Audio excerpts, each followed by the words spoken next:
15 अगस्त के दिन स्कूल में हमारा वतन के मौजू पर एक तकरीर मुकाबला होने वाला है। बच्चों, इस मौजू पर एक तकरीर पेश कीजिए। मोहतरम मेहमानों और प्यारे बच्चों, आदाब। बच्चों, आपको जानते हैं कि हमारा वतन हिंदुस्तान 1946 अगस्त 15 को आज़ाद हुआ। हमको आज़ादी मिलने के लिए बहुत सी मुजाहिदीन आज़ादियों ने कोशिश की है। हमारा वतन एक खूबसूरत वतन है। हमारे मुल्क में सब मिल जल कर रहते हैं। गांधी जी हमारा बाबा ए कौम है। हमारा तिरंगा झंडा हमारा शान है। मोहतरम मेहमानों और प्यारे बच्चों, आदाब। बच्चों, आपको जानते हैं कि हमारा वतन हिंदुस्तान 1946 अगस्त 15 को आज़ाद हुआ।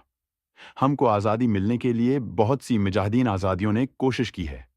हमारा वतन एक खूबसूरत वतन है। हमारे मुल्क में सब मिल जल कर रहते हैं। गांधी जी हमारा बाबा ए कौम है। हमारा तिरंगा झंडा हमारा शान है।